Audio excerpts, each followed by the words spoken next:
आज हम सुनेंगे कहानी सीमा और उसकी दादी के प्यार की।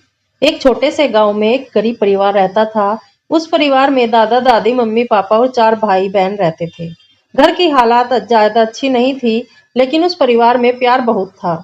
चारों बच्चों में दूसरे नंबर की लड़की का नाम सीमा था। सीमा अपने दादा दादी से बहुत प्यार करती थी, खासकर अपनी दादी से। वह हमेशा दादी के साथ ही रहती थी। सीमा बचपन से ही बहुत निडर थी। उसे डर बिल्कुल नहीं लगता था। रात को भी वह अकेले ही अपने बाबा के लिए दूध लेकर चली जाती थी, क्योंकि उसके बाबा भैंसों के पास दूसरे घर में रहते थे। जब सीमा लगभग 2 साल की थी, तब एक दिन उसकी मम्मी अपने मायके यानी सीमा के मामा के घर जाने लगी। उसके पापा उसे गाड़ी में बैठाने ले गए। उसकी बड़ी बहन तो गाड़ी में बैठ गई, लेकिन सीमा गाड़ी में बैठना ही नहीं चाहती थी। वह जोर जोर से रोने लगी। वह अपनी मम्मी के साथ जाने के लिए बिल्कुल भी तैयार नहीं थी। बस में बैठे लोग यह देख रहे थे। उन्होंने सीमा के पापा से कहा, भाई जब यह बच्ची नहीं जाना चाहती, इसे क्यों भेज रहे हो? इसे घर ही ले जाओ।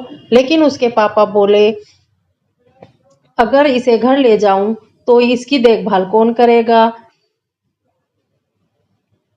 तभी छोटी सी सीमा रोते रोते बोली, माँ, माँ करेगी। माँ। बस में बैठे लोग हैरान हो गए और पूछने लगे, माँ कौन है? माँ तो यही है जो साथ जा रही है। तब उसके पापा ने बताया, नहीं, ये माँ अपनी दादी को ही कहती है। अब यह सुनकर बस में बैठे लोग बोले, भाई इसे घर ही ले जाओ। यह वहां भी रोती रहेगी और किसी को रहने भी नहीं देगी। सीमा को चुप कराने के लिए उसके पापा बस से उतारकर उसे 4 लीची दिलाकर लीची लेकर सीमा थोड़ी देर के लिए चुप हो गई। लेकिन जैसे ही उसके पापा उसे फिर से गाड़ी में बैठाया, वह फिर जोर जोर से चिल्लाने लगी। आखिरकार उसके पापा हार मान गए और उसे वापस घर ले गए।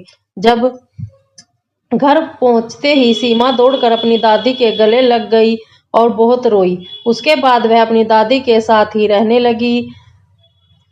उसकी दादी उसे बहुत सारी बातें सिखाती थी और उसे अच्छे संस्कार देती थी। सीमा को बचपन से ही अपनी दादी के साथ रहना बहुत अच्छा लगता था।